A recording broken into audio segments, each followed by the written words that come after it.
And what a time to be live on a Sunday night, a Sunday stream, as my friend Kevin went ahead and placed in the chat. What's going on, guys? Sylvia, Kevin, Alex, welcome to a Sunday edition of the live stream. Wanted to do something a little bit different when it came to these live streams, being that it is the month of December. We're winding down on the last bit of time that we have left in 2024. What a year for professional wrestling it was. Obviously, within the WWE, of course, across the globe, across all promotions in pro wrestling, it was quite the banner year. But what's a way to celebrate? Let's take a look at the year in review. What inspired by, of course, the yearly tradition of handing out some of these, awards to certain categories. I saw recently on Busted Open, they had their awards, the Busties, and that inspired me. You know what? Why don't we do our own set of awards here, the J Area Awards, not only just myself, but you guys as well. And for that reason, we're going to be doing today the very first category, Feud of the Year. Now, I would like to think that I follow a lot of pro wrestling, whether it's AEW, TNA, obviously WWE. But the majority of our conversations have been WWE centered. So, for the purpose of this year's awards, maybe next year or the year after or whatever the case may be, we expand it. But at least for this award, we'll see where we go. We're talking about Feud of the Year. Obviously, you guys have seen the thumbnail. You guys have seen WWE in the year. I think we all have a few of feuds in mind when it comes to which one was the best, which one was the most influential, significant. But I wanted to take the time here. We're going to do a 60-minute stream here. That's the plan. And what I want to do is, for the first portion of this stream, we're going to brainstorm. We're going to talk about some of the candidates, the nominees to be included for Feud of the Year. I have 4 in mind. I'm going to put up a poll when the time's right, and that way we're going to open up to the public and do a voting to see who is a part of the Feud of the Year. It'll only allow me 4. I know 4 that I would like to include, but again, I've told you guys time and time again, this is as much your channel as much as it's mine. I'm simply just controlling the buttons. So obviously, on a Sunday night, welcome everybody to the stream. We're doing a new concept here, talking about an award ceremony for some of the biggest moments of professional wrestling. Today's live stream will be centered around Feud of the Year. We know, obviously, some of the biggest stars in professional wrestling, they do reside in WWE. So when it comes to the nominees for the award, I'm thinking, one, it has to have some level of significance in WWE storytelling. So for example, one feud that comes to mind, I love Andrade versus Carmelo Hayes.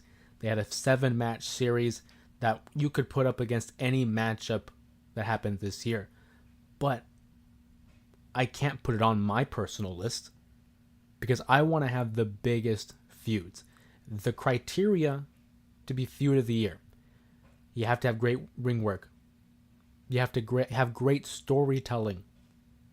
You have to have a level of importance that would dictate the audience's reaction. Are they responding to the feud? Are they coming to the show for this feud? While the match is happening, while promo segments are occurring, are they responding? Are they participating? So for a feud like Andrade versus Carmelo, it was solid, I will say. But there are plenty of other feuds out there that I think are head and shoulders above that one. Obviously, we have big stars in the WWE. We have guys like Cody. We have guys like Punk. We have guys like McIntyre, Roman. Kevin says, right off the bat, I can think of 2 right now. Not sure about the other 2. Solid.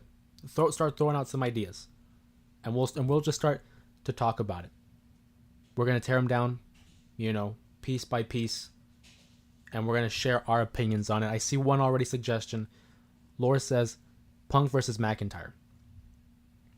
Punk versus McIntyre is one of the candidates that I would include on this poll.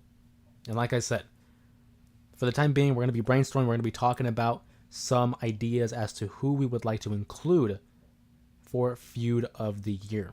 And then we'll open it up to the public, and I'll create a poll, and it'll give you guys the opportunity to vote. Like I said, the duration of this stream, we're going to go 60 minutes. The 60-minute man, an Iron Man match. Guys like Ric Flair, Bret Hart, Shawn Michaels, the 60-minute man. So for the time being, we're going to settle for the first half of this stream. I want to give you guys the floor to voice your opinion, to share your favorites of this year. I definitely think that McIntyre versus Punk is solid. I mean, the level of work that they had done together over the course of the year. We talk about the Hell in a Cell match, the strap match, the special guest referee match at SummerSlam, the promos, the growth that we've seen McIntyre, and allowing Punk to settle back into the WWE. That for sure is a great pick. Kevin says Bloodline feud versus the new Bloodline was fire. Or the OG Bloodline. That's another one. So far, you guys have named 2 of the 4 that I was already thinking of. These were the 2 feuds that I think have earned that spot. So we have 2 already. Bloodline versus Bloodline is a solid one. Again, another feud that has taken control of the WWE. It's main eventing PLEs. It's having huge segments on SmackDown and on Raw. It's involving some of the huge players in the WWE. We talk about Roman. We talk about Solo, Jacob, Sammy, Jay, Jimmy, even the Wise Man. Hell, even CM Punk got involved in the Bloodline feud. I think it would be very hard to exclude them from this award. So Punk and McIntyre, solid. The Bloodline feud, solid. We're at 2 right now. We're at 2. I'd like to hear more. I would share mine, but at the same time, I want to be able to hear from you guys without having any sense of influence on your guys' answers. But the Bloodline, again, you saw that it started all the way back at WrestleMania 40. Or rather after, I guess you can say, when Roman loses to Cody. And there's that level of dissension here between Roman and The Rock. Now, it's not apparent, it's not clear. But I feel like there's underlying issues there, for sure. What's up, Tyler? Welcome to the stream. He also recommends CM Punk versus McIntyre. So far, I think that's the overwhelming pick. I think we're going to include that in our poll. I'd have to agree. Rhodes versus Roman, is that considered this year? I would say so. So, the Rhodes versus Roman one is interesting. Because I feel like you can almost put a qualifier on it and call it Rhodes versus the Bloodline. Because at the same time, he was feuding with The Rock. So me personally, I think you could say Roman versus Rhodes because it is basically the second half of the story that was Rhodes versus Roman. But you could make the argument that it's Rhodes versus the Bloodline because he had to face off against Roman, but he had very much an issue with The Rock. I mean, we talk about the attack at the conclusion of that episode of Monday Night Raw where he's dragging out Cody into like the parking lot area outside by the buses, and then the blood out in the rain. I'd like to hear from you guys. I mean, would you include Rhodes versus the Bloodline or just keep it as Roman? Because I feel like Roman was the main heel at WrestleMania 39. That was the focal point. But when it came to WrestleMania 40, The Rock, the final boss, had an equal, if not larger, presence when it came to the build-up to WrestleMania 40. So solid 2 picks right there. Tyler says, I like Saturday night's main event. The show was amazing on Saturday night's main event. I agree. And we missed you on the Saturday night main event live stream that we had. We talked about what happened. Cody Rhodes versus Kevin Owens was a solid matchup, and the aftermath of that certainly is something to look forward to in the coming days, weeks, months, because I feel like it'll have an influence on the build to WrestleMania. And that's another one there. What are your guys' thoughts on Kevin Owens versus Cody Rhodes? Because Kevin Owens versus Cody Rhodes has gone back to, what would you say, August? You can talk about August when they were on the build up to Bash in Berlin and Kevin Owens not being able to pull the trigger there.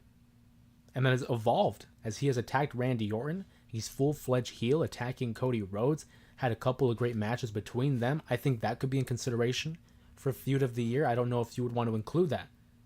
But that one, I mean, I think it has potential, and it's still cooking as we speak. What's going on, Sean? Welcome to the live stream. We're just talking about Feud of the Year and possible feuds that we want to include. We're going to have a poll during the live stream here, but right now I want to give you guys the floor and allow you the opportunity to determine who would be great nominees for the very first award, the Feud of the Year. For those who are joining us on the live stream, welcome to the live stream. We're talking about Feud of the Year 2024, specifically for WWE. I just saw Saturday night's show. Kevin Owens was cooking. Kevin Owens is on another level, and that's why I feel like maybe we can put Kevin versus Cody. It's not the 4 I would consider, but I do think that Kevin Owens and Cody still has some room to make it on the list. Tyler says Randy Orton versus Cody versus KO at WrestleMania 40. It's a possibility, but I don't know if they can stretch it out to WrestleMania 41. I don't know if they can stretch that out. And granted, I think Cody's issue right now is still with The Rock.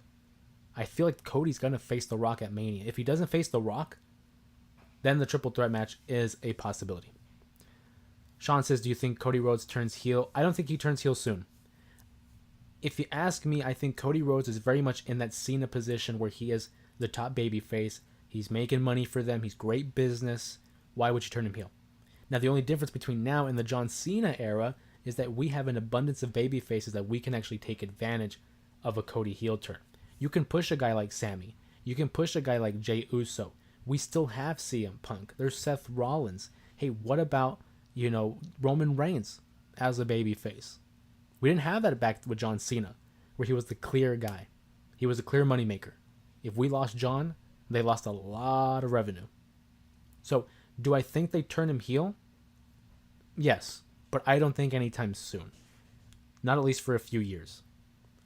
Damian Priest versus Balor. That's a solid option there by Sylvia. Again, the Judgment Day is a storyline that has consumed a lot of time in the WWE. We talk about Damian Priest, who became the world champion. He was the unofficial leader of the Judgment Day, and then they kick him out, and Finn Balor and Roman Reigns, and Damian Priest are now at odds, and it's been going on since SummerSlam. So, I mean, solid option there.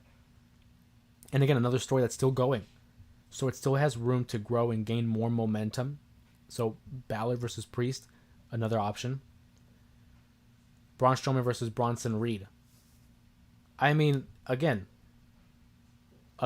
Bronson Reed versus Braun Strowman had a great level of attention that was on Monday Night Raw. You saw the level of just destruction that these guys were leaving in their path.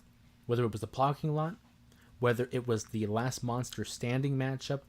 When we talk about Feud of the Year, we want to talk about great matches. We want to talk about a story, but also the moments. And Braun Strowman versus Bronson Reed certainly gave us the moments. Not a bad pick either. I like what you guys are thinking. I like where your head's out here. Tyler mentions Saturday night's main event. He says Damian Priest versus Gunther versus Finn Balor was good. I thought it had potential to be match of the night. Between that match and obviously Cody versus Kevin, 2 solid world title matches. But that triple threat match, what a ball. What fun it was to see 3 of the very best compete for a world title. Mama Ramos says Gunther versus Sammy. Again, we talk about matches, storytelling, moments.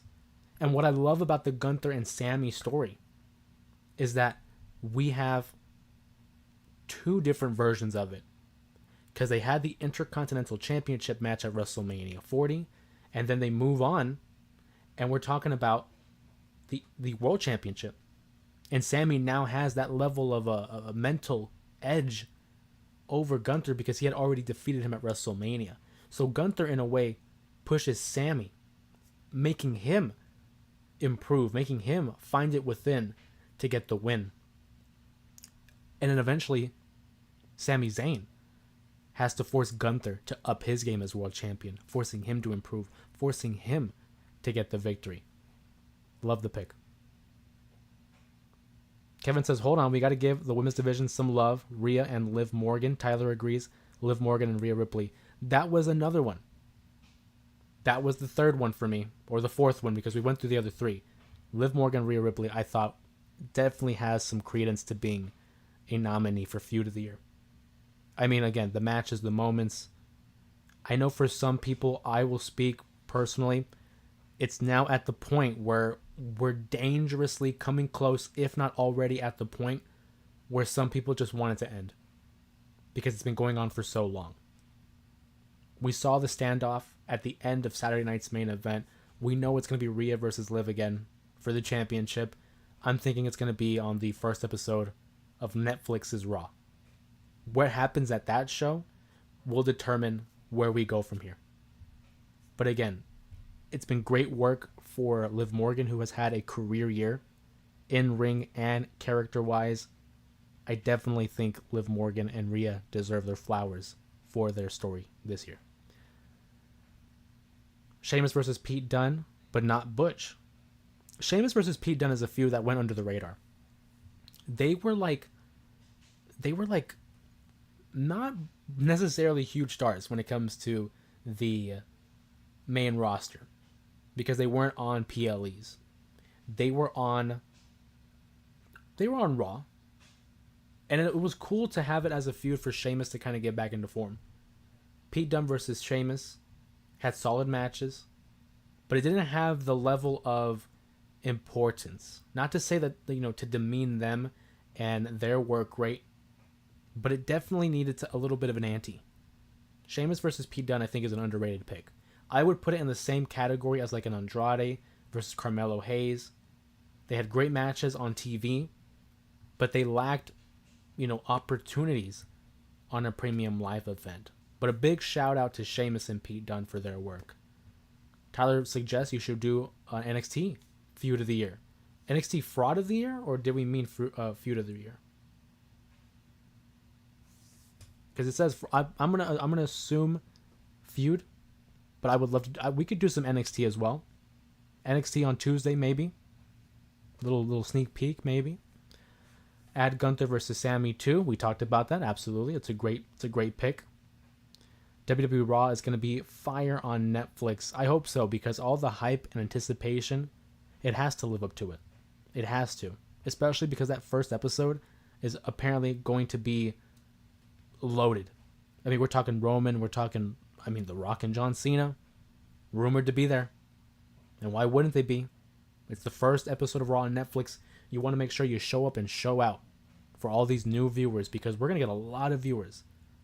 New eyeballs on the product. Obviously, they're on USA Network. But once you go to Netflix, we're talking global. It's very hard to find someone who either doesn't have Netflix or doesn't have someone else's Netflix account. So, big episode upcoming January 6th. Trick Williams versus Melo Hayes, ever since NXT. That's a great pick.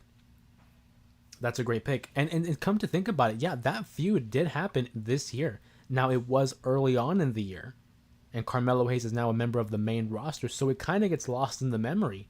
But that is correct. Trick Williams versus Melo was earlier this year. Their matchup at Stand and Deliver, solid. It was one of the best storylines that the NXT roster has told, I think, since like Ciampa and Gargano. So, that's a solid pick. That's a really good pick here. Trick Williams versus Melo. But in comparison to a lot of the bigger stories, does it hold up? Does it hold up against a Roman versus Cody? Does it hold up against, the Bloodline saga, Punk and McIntyre? It's a great one. And I think it's a great point that Tyler makes, that perhaps we can do one for NXT. A full NXT episode of a live stream talking about some of the best feuds, the best matches, the best superstars. That would certainly be something interesting to do. Because when doing this live stream and doing this potential awards, I was thinking about doing it for the week. But we still have plenty amount of days left in December. We can ride out the rest of the month with just these live streams about NXT and WWE. How about we make the next level ever since NXT dedicated KO versus Sammy? How am I, hold on, let me reread that again. How about we make the next level ever since NXT dedicated? So I'm thinking we're talking Kevin Owens versus Sammy. Because they haven't feuded this year. But I definitely think that that'll happen next year. I think Kevin Owens versus Sami Zayn for sure will be happening next year. Sami Zayn, well in deep with the bloodline right now. He's defending Jey Uso from Drew McIntyre. And Kevin Owens is the biggest bloodline hater there is. So I think potentially KO versus Sami, a year from now, we could be talking about as feud of the year for 2025. So a little sneak preview there by our friend here. Off topic, not related, pro wrestling. I feel like bad for you, team, bro. Let's go Kansas City Chiefs. You shouldn't feel bad. You know, it's really difficult. You know, it's very difficult to be winning in the NFL. You know, on a consistent basis. Everyone has their time in the Suns. It is a little off topic, and since you're bringing it up, I'll bring it up as well. But the San Francisco 49ers, one of the greatest organizations in all of NFL, have won countless Super Bowls. We're talking 5 Super Bowls. And they had their time in the sun. That's cool. Kansas City, they're at the top right now. That's A-okay. So my advice to you is enjoy it while it lasts, because it doesn't always last that long. But with that being said, I don't think they're going to win this year. Just to get off topic here, Kansas City, book it, it's not winning the Super Bowl. They're struggling this year, which is funny to say because they have one of the best records in the league, but so many of their games are coming off of like really close endings. We're talking field goals, we're talking turnovers that are making the difference in their games. I don't think they're going to win, but that's just my opinion. Bayley versus Damage Control. Sylvia with another banger, because that is a matchup or a rivalry that had taken place earlier in the year. Again, it gets lost in the year. Bayley versus Damage Control. The storyline there, Bayley, who brought in Io Sky, who brought in Dakota Kai, forming Damage Control, and eventually losing control of the group, and was outed by them. Won the Royal Rumble, fought Io Sky, won the championship. Love it. Absolutely love it. Solid pick there. We're going to go ahead and get in a few more suggestions here, and then we're going to open up the poll to the public and start our voting. Loving the interaction, loving the suggestions here. A lot of solid feuds that we've brought up so far. Bayley versus Damage Control is one that I enjoyed, and I was afraid it wasn't going to get any love, but thanks to Sylvia, we got a little shout out there. Bayley versus Damage Control. Right now, I think the consensus leaders when it comes to the feud of the year. I think Punk and McIntyre is a safe choice to place. I think that's a good one. I think Rhea versus Liv Morgan, that's a safe pick. When it comes to the other two, I think Bloodline versus Bloodline, solid pick. It's that fourth one that I'm looking at. Tyler says, I think Drew McIntyre and KO is good part of WWE. They are heel working is amazing. I agree. And what's great about Kevin Owens and Drew McIntyre is that, yes, they're heels, but they do have a sense of credibility when it comes to what they're saying. They're not wrong. They're not necessarily wrong. Some of the best heels are justified in their mind. They think and they know they're in the right. It's just their actions that are wrong. McIntyre had a career year in 2024. Could be considered MVP of 2024. And Kevin Owens revitalizing his tenure in the WWE, because there was some time there where he was kind of caught in the mid-card, but because of this work with Cody, Kevin Owens is now on a hot streak, and now with him attacking Cody, real quick to get off a little tangent, that attack on Cody, I'm hoping it leads to something. Kevin Owens can argue he won the matchup at Saturday night's main event, although there was no referee to count the pinfall.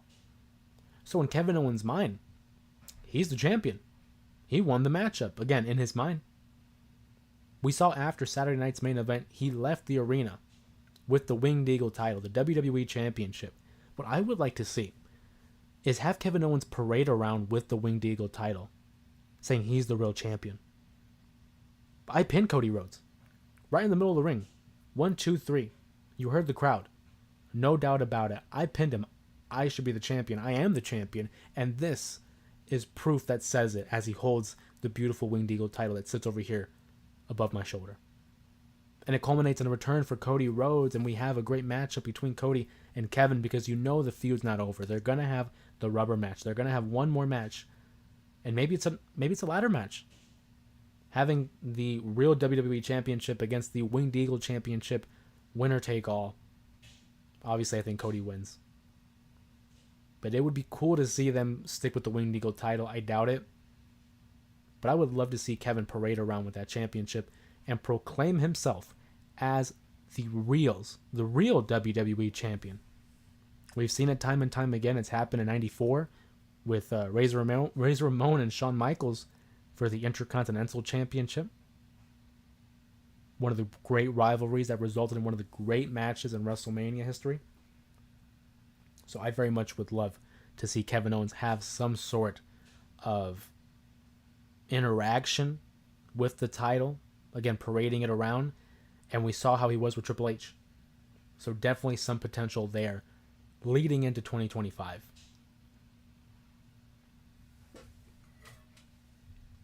Bianca Belair, the rivalry moment.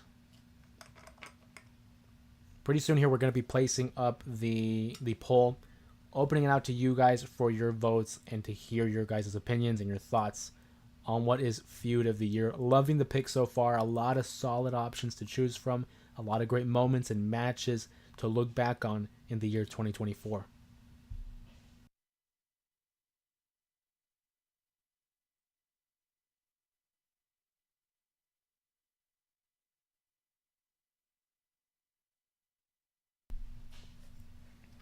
Tyler says, poor Randy Orton and Cody Rhodes. I mean, hey, you can make the argument they had it coming. Kevin Owens, in his mind, thinks they had it coming. Can't blame them, but yeah. We don't know how long they're going to be out. Randy Orton and Cody Rhodes both having gotten stretchered out following the attacks by Kevin Owens.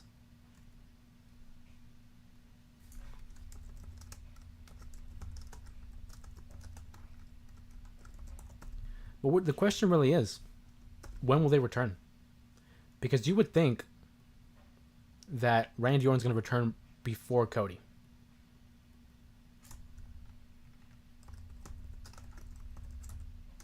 But it really is like, when is Cody going to return? Because we saw that Jade Cargill got attacked, and she is going to be out indefinitely, and she is forced to relinquish her title.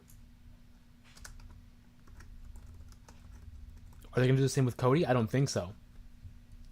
But how much time is appropriate for him to take away in order to nurse his injuries, in order to recuperate, in order to regain strength in his neck and his spine, essentially? And it's all towards the build for WrestleMania. We talked about it. I think that Saturday night's main event was an opportunity to really put in motion a lot of the storylines that will be at the center of the universe, the WWE universe, for WrestleMania 41.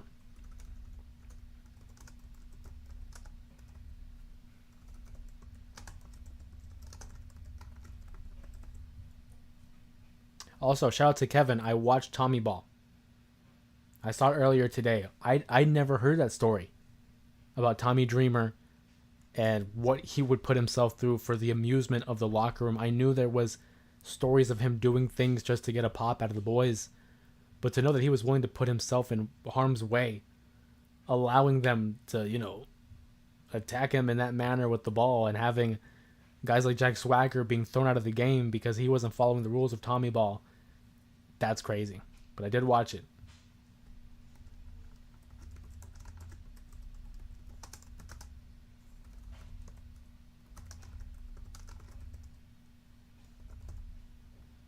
We're talking about, for those who are joining us on the live stream, we're talking about feud of the year for WWE. We shared our thoughts and opinions on what should be considered top candidates for tonight's feud of the year. If you're just joining us, we're going to be doing live streams throughout the month talking about different awards, different topics for WWE in review of 2024.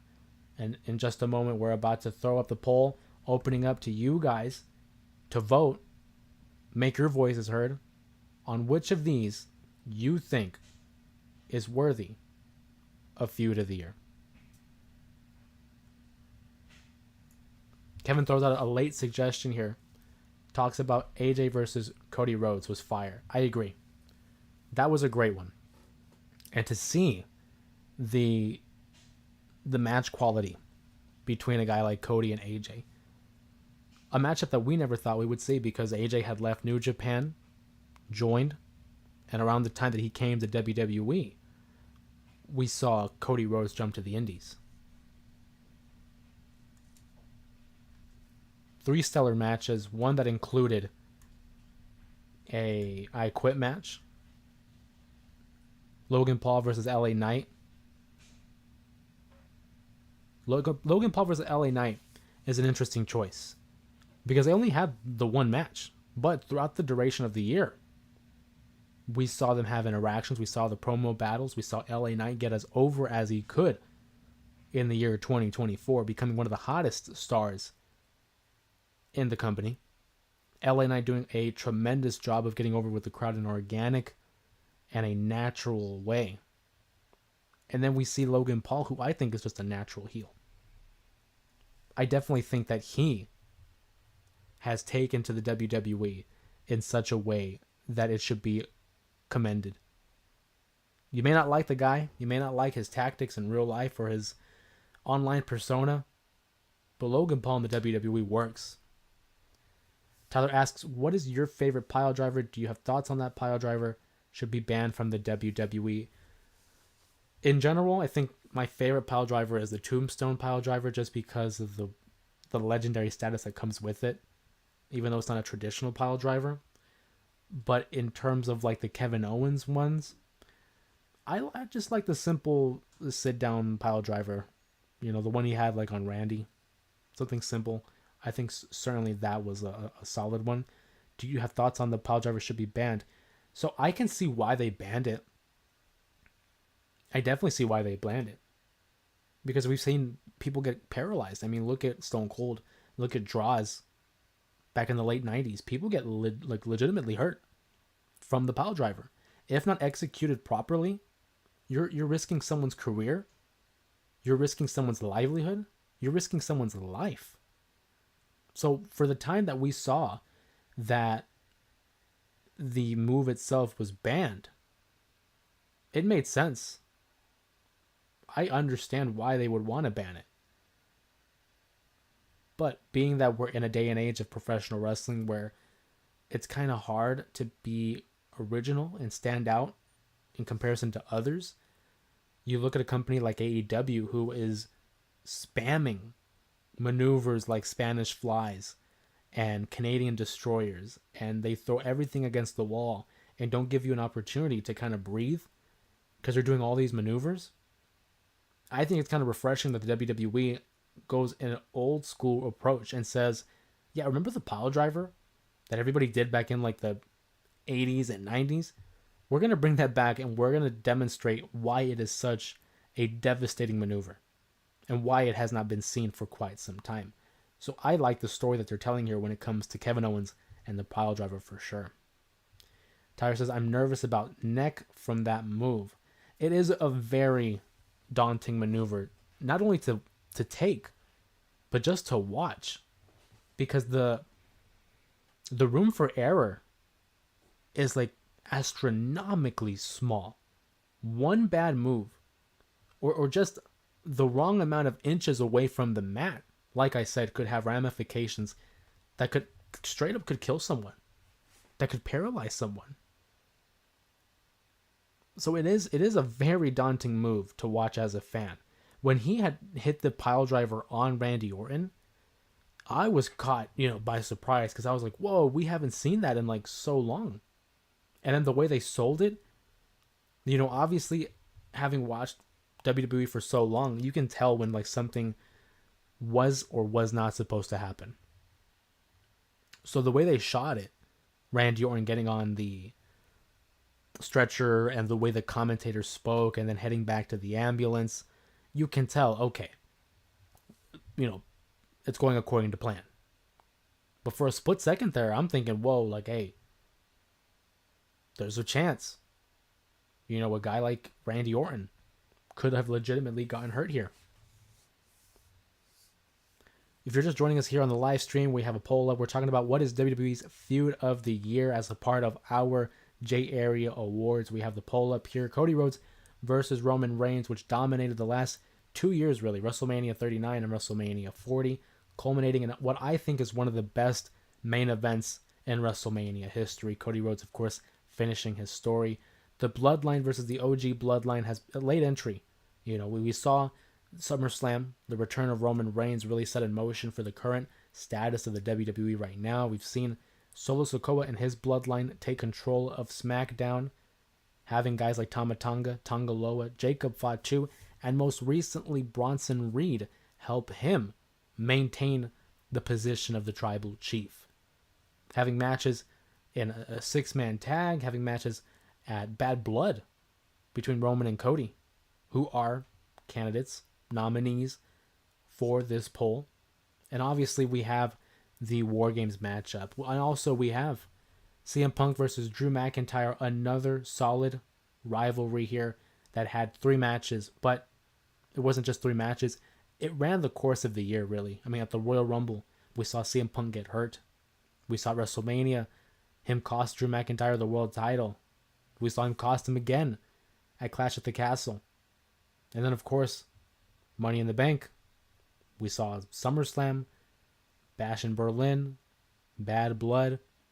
Definitely a high-profile matchup. Rhea Ripley versus Liv Morgan. Probably the premier storyline for the women's division. Rhea Ripley and Liv Morgan have been battling out, whether it's for the world title, whether it's for the Judgment Day, or whether it's for the love of Dominic Mysterio. Those two have been at odds for the better part of the year as well. So go ahead and let your voices be heard. Place your votes in the poll here. We're going to discuss the results at the conclusion of the stream. Like I said, it's a 60-minute stream. We'll be sharing our opinion and our thoughts on what is WWE's feud of the year. 20 minutes left here in the poll. 20 minutes left to decide who we think is feud of the year. I know I have my answer. And so far, with the 7 minutes into the poll, 12 votes so far. Go ahead and get your votes in, guys. 62% looking like it's CM Punk and Drew McIntyre so far. Tyler says, did you see Triple H's video of WWE, what happened to him?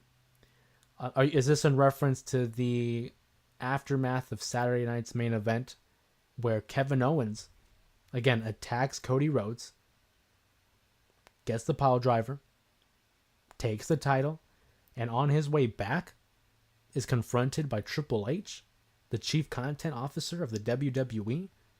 Had a little shoving match there. We haven't seen Triple H get physical since his retirement. What does that mean? I don't think we're going to see Triple H in a match. I certainly don't think Triple H is in the right physical... I don't know what to say. He's not in shape. And that's not to disparage him of he's not in shape, but it's health-wise, he has a heart condition. I do not think Triple H is getting in the match. I don't think he's going to be involved with Kevin Owens. I do think it's an interesting talking point to show Kevin Owens get in the face of Triple H, because if you remember back in 2016, who helped Kevin Owens win the Universal title? Triple H. Pause for dramatic effect.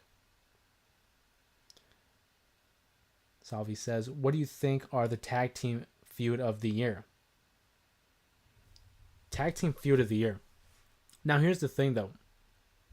For this, we relegated it to just the WWE. I would love to talk about AEW and TNA, but our conversations here on the stream have been predominantly WWE. And the WWE, I don't think, has presented the tag team division the best that they could. So right now, at the top of my head, I'm going to be honest, and I struggle to figure what would be tag team feud of the year. Our tag team champions, throughout the course of the year, we've seen guys like DIY. We've seen the Motor City Machine Guns, the Bloodline. We've seen Austin Theory and Grayson Waller. Obviously, the Judgment Day. On Raw, we saw the Judgment Day, R-Truth and The Miz. I think you have a better shot of saying faction versus faction. But in terms of a 2v2, I would love to hear your thoughts. What do you think is tag team feud of the year? Because I don't think there was many that was presented as such. 21 votes in so far. Keep them coming in for the feud of the year in WWE's 2024. And since we're on the topic, I'd love to hear your guys' thoughts on the tag team feud of the year. I will say that's not going to be an award that we'll be giving out this year at least, just because, again, I feel like the tag team division wasn't really presented in a positive light. It wasn't really a focal point, right or wrong. I think if you look at a team like Fraxium, Nathan Fraser, and Axiom, you can make the argument that's your tag team of the year. Because those guys, they never slow down. They are one of the fastest tag teams I've ever seen. Tyler says, did you saw Zilla Fatu's new video? I have not. I have not seen Zilla Fatu's video. I saw Zilla Fatu. He's his championship of like 4 titles. Zilla Fatu is killing it, I will say. I can't wait to see him on the main roster for WWE. Kevin says, currently watching the story of Randy Orton versus Christian in 2011.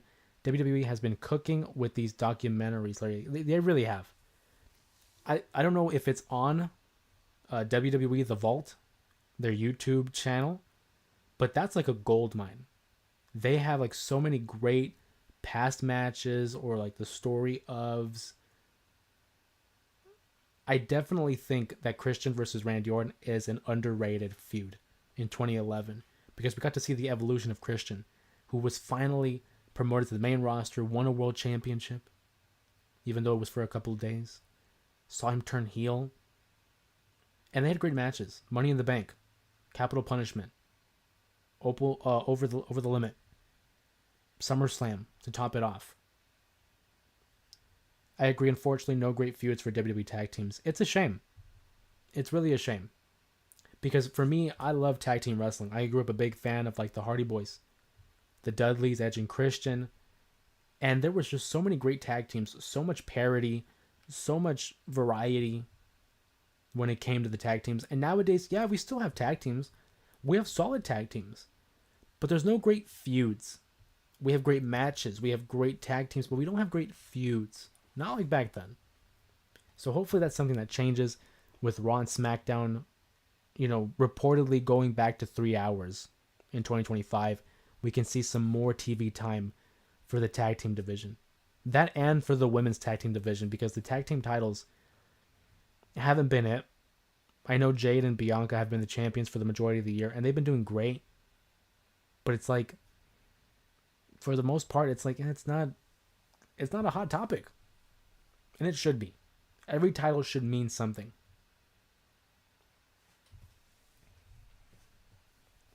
Every title should mean something. 26 votes are in here.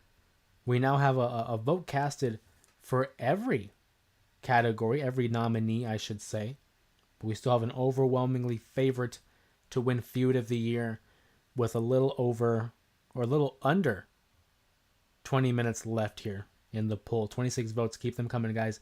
I think WWE needs Finn Balor and JD tag championships.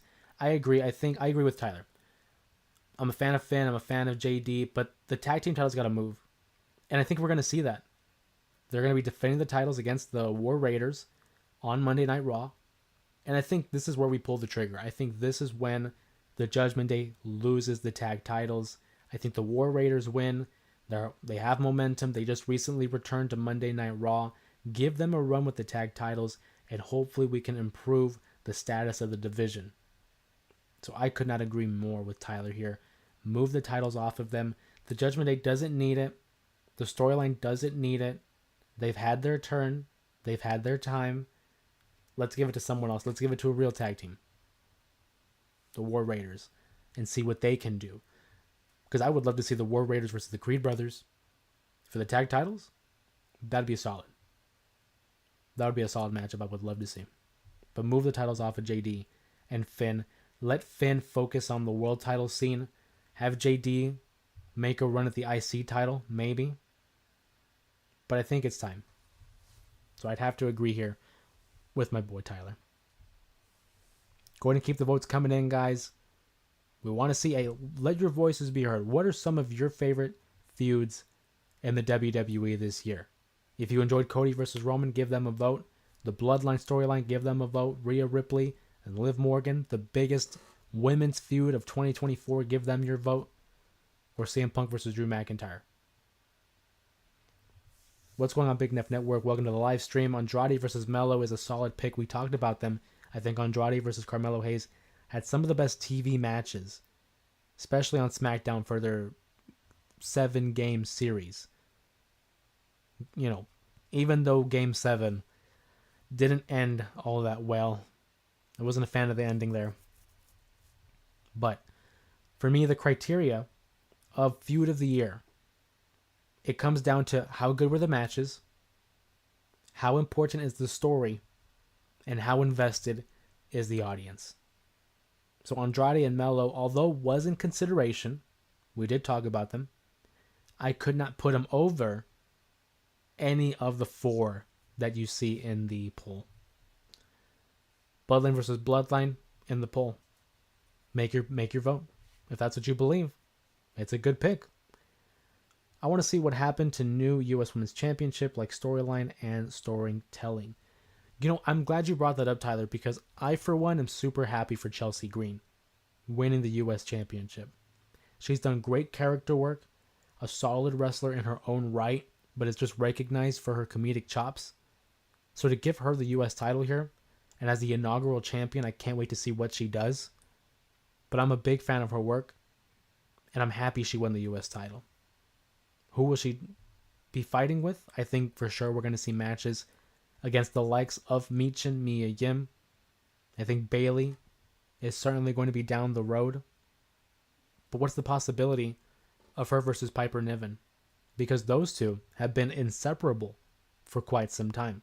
But tag teams are temporary, and a partnership between those two is not going to last when there's a world championship in the middle between them. Now, granted, I said world championship because I'm not used to mid-card championships, but it's the U.S. title. Look at what happens with Nia Jax and Tiffany Stratton. They had a partnership. Granted, they're still partners, but because of the women's title and the Money in the Bank briefcase coming in between them, you know that is not going to be lasting very long. So, Piper Niven and Chelsea Green, I cannot see lasting within the next year. This time, by next year, they will be no more. And I think whenever that comes to an end, the U.S. Championship will be at the center of that reason. But big props to Chelsea Green winning in Long Island, New York, home of formerly known Zack Ryder, now known as Matt Cardona. Big props to her. Keeping Zack Ryder alive in WWE. Hitting that Rough Rider too. Big championship win for her. Happy for her.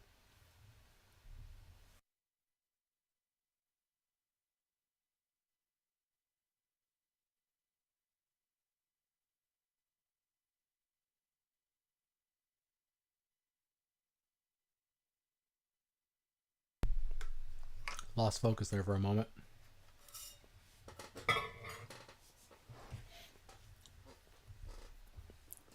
Keep your votes coming in, guys. If you're just joining the live stream, we're talking about feud of the year. We have our 4 options here. Cody versus Roman, the Bloodline Saga, Punk and McIntyre, Rhea Ripley, Liv Morgan. All are worthy of winning feud of the year, but only one can win. Only one can emerge for the very first award of the J Area Awards here in 2024. And it's looking like an overwhelming win so far. But try to fit in your votes while you still can. We have a little bit of time left here for the first ever J Area Award here for Feud of the Year. Obviously for tomorrow, you can expect an episode of the J Area Podcast. We'll be talking about the ongoing storylines within the WWE, a little bit of AEW, and a little bit of TNA maybe, because there's some news and total nonstop action that I'd like to talk about.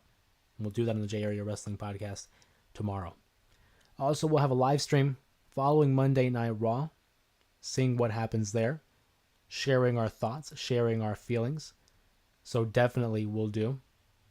Tuesday we have NXT. Might have a live stream there as well, talking about another award. Won't say what, but look out for a live stream. What brand of you use microphone? I'm using a HyperX microphone. In terms of how much was it for, I don't know. It was a birthday gift from my parents. Shout out to them. But I can't tell you the price. But it's a HyperX microphone. I've had it for a couple years now. Very reliable. I like the way it looks. I like the way it works. The color red is my favorite color. So it's a very good microphone. I would recommend it for sure. As for the laptop,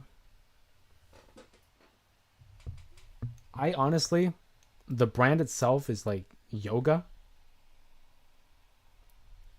The brand, I had to remind myself because I don't really look at the top of it. And now we lose focus.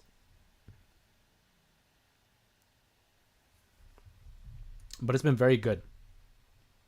I was looking for a strong laptop that basically functioned like as a PC.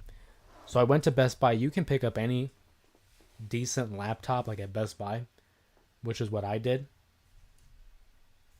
It is Windows, and I feel like any Windows laptop has worked well for me in the past. This one, I will say, cost me pretty close to like $900. So as long as you pick a quality product and take care of it and maintain it, you'll be set. You'll be set. But again, the microphone is solid. The arm stand that I used to hold it up did come separately, but the microphone itself comes as is. But it's been a treat. It's been wonderful. Like I said, on Monday, we'll have the J Area podcast. We'll have the live stream following Monday Night Raw. Tuesday, I'm looking to do another live. I'll make sure to inform you guys and keep you guys updated for sure. And then we'll go from there. Wednesday, Thursday, Friday. We'll have more awards throughout the week. Have more live streams because I'd love to keep you guys in the loop and talk about pro wrestling here on the J Area, on our YouTube channel. I want to get Apple laptop for streaming. I should do and get Apple or not. I've never used an Apple laptop, so I can't tell you. The only Apple product I ever use is the iPhone. I haven't had an issue with it. But in terms of for laptops, I would not be able to tell you. I've never had one. I've never used it. I had a Chromebook for the longest, but then when pursuing this, I need to have something a little bit more stronger. So you don't think that Drew McIntyre and Kevin Owens is going to be the downfall of the Bloodline and Cody Rhodes? I think they very well could be. Kevin Owens, wouldn't it be interesting if Kevin Owens and Drew McIntyre teamed up? Because in terms of like logic, in terms of the way they've been presented, it makes all the sense in the world for a guy like Drew McIntyre and Kevin Owens to team up against the Bloodline. Now, will they be the direct cause of the downfall? It's a good question. But I feel like the fall will really come from within. I think Cody Rhodes is probably the one that can lay claim to being the guy to bring down Roman Reigns after 4 years. But the actual fall of the Bloodline, I think, comes from within. I think so. Drew McIntyre, Kevin Owens are not done by a long shot, though. Kevin Owens is feuding with Cody. Drew is in full-fledged Bloodline hunter mode, which I like. He's already taken out Jimmy. He's taken out Jay. He just beat Sammy. Who's next on his hit list? Has to be Roman. Will it be? I don't know. But technically he would be next on that list. But again, MVP of the year. It very well could go to a guy like Drew McIntyre, who's having a banner year as a professional wrestler. On the mic, in the ring, even outside the ring. I mean, he had a movie with Dave Bautista. Drew McIntyre, great year for him. 24 minutes in, we still have 27 votes going. Make sure you guys put in your votes now while you still can. We have a few minutes left in the polls to determine who is feud of the year. Maybe Solo Sikoa. Solo Sikoa is solid. It's a possibility. Maybe even someone that we haven't met yet. Maybe like a Zilla fought too. We don't know. The storyline's been going for 4 years. Who's to say it doesn't go on for another 4 years? That's the thing with the bloodline. Like, new family members are being discovered all the time. All the time. So it is a possibility. But even then, does it ever end? Will it ever end? Because we're still getting all these new people coming in. Zilla fought too. Lance and Hawaii still hasn't made his debut. Obviously, Hikuleo hasn't made his debut. The Rock hasn't been seen since Bad Blood. Who's to say that The Rock isn't the one that ends it? Or maybe it's Roman Reigns. What if Roman Reigns, in doing battle against The Rock, has to come to terms with what he's created? He's the one that introduced the WWE to his bloodline. Now, granted, we all knew members of his family, but the bloodline saga is because of Roman Reigns. So what if he is the one that has to end it? Now, wouldn't that be poetic? CM Punk was also in a low-budget comedy movie this year that I thought was great. That's right, CM Punk. People forget that too, that CM Punk is technically an actor. He's had movies come out in the past. I think one of the ones that I remember is... Oh man, no. Now I honestly... He was in a horror movie that came out a couple years ago. And I don't remember the name of it now. But the fact is, CM Punk did have a low-budget comedy movie. I'm not sure. Was it the... I joined a cult or something? Like I started a cult. Because did that already come out? But CM Punk in a low-budget movie. I think I'm calling it now. Zilla fought 2. He's going to WWE in 2025 or 2026. I think probably 2025. Now, will he join an NXT? Will he jump to the main roster? That's the question. But I think Zilla fought 2 will be in the WWE. This time next year, he'll be in it. I think so. Unless if he wants to take the next year to improve, for example, in Reality of Wrestling with Booker T. He could do that. But then WWE ID is a feeder. And we see that Reality of Wrestling Booker T school and promotion feeds into the WWE. I think that might be the avenue that Zilla fought 2 takes. But again, it's just a matter of main roster or NXT. Either one works for me, whatever they think is best. But I would not be surprised if they just pop him up to the main roster. But if you ask me, I think maybe pull a Solo Sikoa and have him be on NXT for a short time, not like an extensive amount of time, and then just boost him to the main roster. You want to get him acclimated to the audience. You want to get him acclimated to the WWE style. I think that's the way to go. I think that's the way to go. We're still sitting at 27 votes here for Feud of the Year with only 2 minutes left available in the poll. Good turnout today. On a short notice, I will say I only put up the community tab. I only put up the announcement that we were going to go live a few hours ago. And a decent turnout here with 27 votes. Hopefully, we continue to build up this momentum. Because I know we talked about opening up memberships to give you guys more exclusive content, allowing you to be even more a part of the J area. And last time I checked, I think we needed like 400 hours. As of right now, I can say we're under 300 hours. And with more live streams and seeing more of you guys come out and voice your opinions and join the conversation, we're going to keep moving forward with the level of momentum that we have achieved in 2024. And I can promise you that 2025 is going to be even bigger. Because 2024 was the launching pad.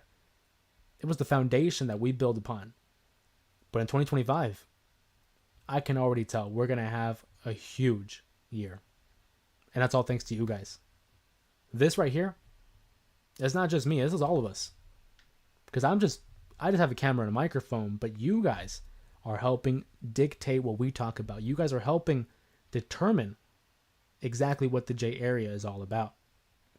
Tyler says my picks is 5-0 for Saturday night's main event.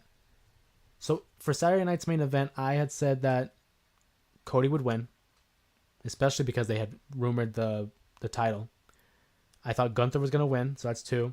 I thought Mia Yim was going to win, so that's 2 and 1. I knew Drew would win, and I thought Io would win, so I went 3 out of 5. Because I thought we were going to have a title change, and we didn't. No title change, with the exception of the new U.S. champion.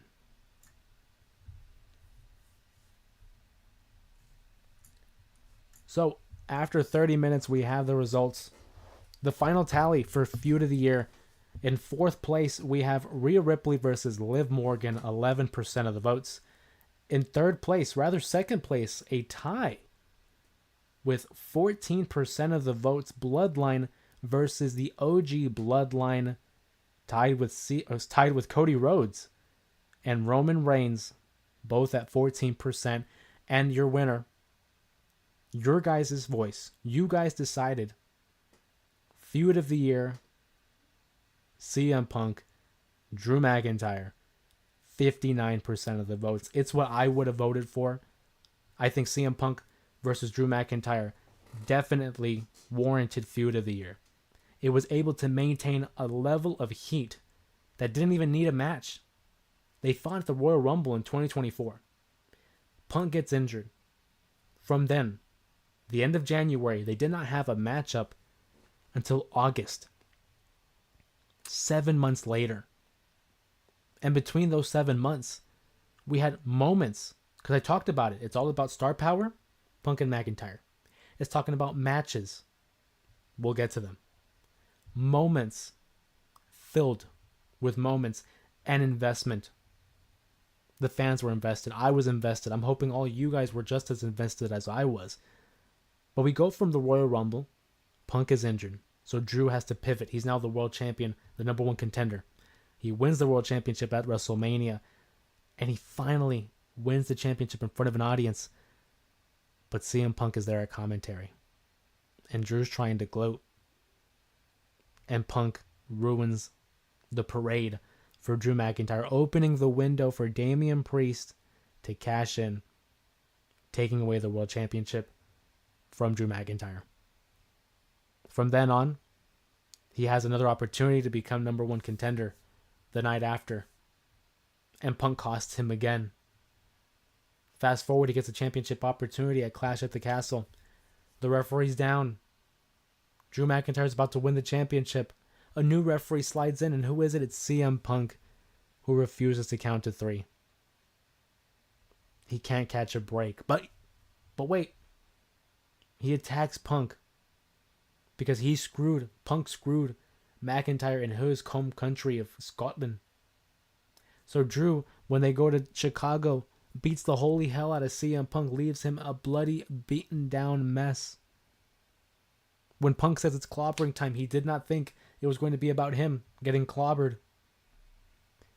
So they go to Money in the Bank, and Drew wins. People forget that he won Money in the Bank. And he cashed in the very same night in hopes of winning the world championship. But who was there to stop him? Cookie Monster Punk. So the stage is set for SummerSlam. 1-on-1. And who wins? Drew McIntyre. But because Punk could not get over himself and his little hatred for Seth Rollins, as well as the focus on a bracelet. One of the hottest items in WWE this year was a bracelet. We then have a strap match. Punk wins at Berlin. And then the Hell in a Cell. The Hell in a Cell between those two at Bad Blood is one of the best Hell in a Cell matches in recent memory. Punk gets the win. It was an old school brawl. We're talking about blood. We're talking about all the energy spent. These guys laid waste to each other. They left it all on the mat. Punk beats McIntyre. That is your WWE feud of the year. Congrats to them. Tyler says, I love Chelsea Green. She's in my favorite. I wish her husband, he's still in WWE. Matt Cardona is going to be back. I don't know when, but he's coming back. Come on. Everyone comes back. Never say never in pro wrestling. Punk didn't go away till he was fully healed and stayed on TV through his whole injury, which most wrestlers don't do. They are 100% to come back. Couldn't have said it better myself. What really helped the feud is the fact that Punk, even while injured, was still present on TV. Although he wasn't in the match, although he wasn't wrestling, his presence alone carried a lot of importance in this feud. And the fact that he kept being a thorn in the side of Drew McIntyre elevated their feud, elevated the hatred that they felt between each other, so that when they finally met in the ring, you had all this background, you had all this equity built up. So finally, when the bell rings, all hell breaks loose. And I thought it was a masterful job, well done by everyone involved. WWE Creative, Drew and Punk specifically. And that is why we named it here on the J Area WWE Feud of the Year. Big congrats go out to Punk and McIntyre. I wish we were at a point here where we could throw it to Punk and McIntyre for an acceptance speech, but we're not there just yet. Not just yet. Maybe one day, but not just yet. An awesome feud. Two awesome wrestlers who had a great year. 2024 marked a boom year for WWE, and it's only going to get bigger with Raw on Netflix in 2025. I want to still see Drew versus Punk versus Rollins. It's a possibility. Like I said, never say never. But I think for the time being, we're not going to see that. We're definitely not going to see that. Because Punk and Rollins have their own thing. McIntyre's dealing over here with the bloodline. I think they're going to want to keep Punk and McIntyre away from each other for some time because that was just so heavily done in 2024. So I don't expect that happening anytime soon. Would I want to see it? Hell yes. Hell yes, but I don't think it's going to happen soon. Who would you prefer to accept the award first?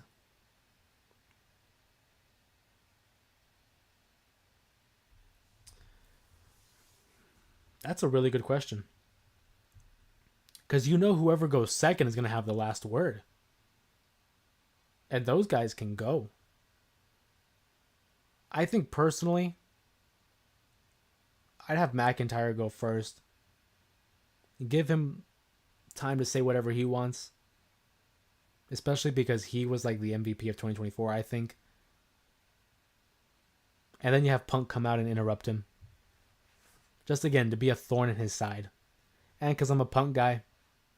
So, I mean, a little bit of bias there. Or maybe just one shows up.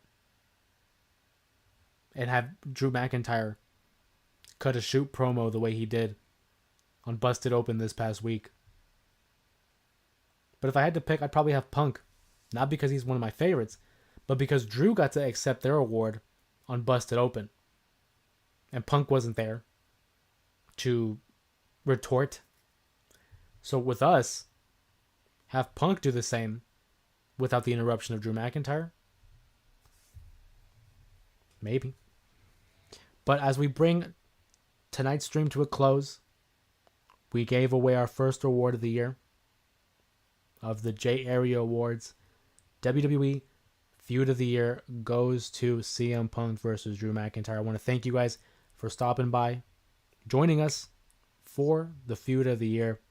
Look out for tomorrow. We're going to have an episode of the J Area Wrestling Podcast. We're going to have another live stream following Monday Night Raw. But again, thank you guys for joining us. Keep an eye out Tuesday.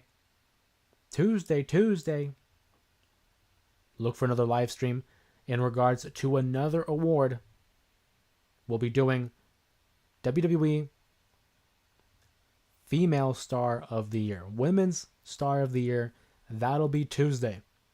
So you guys can already come up with some suggestions, some candidates to become nominees, and then we'll open up the poll for you guys, the voters, the esteemed Academy of professional wrestling, the esteemed academy of the J area. Let your voices be heard.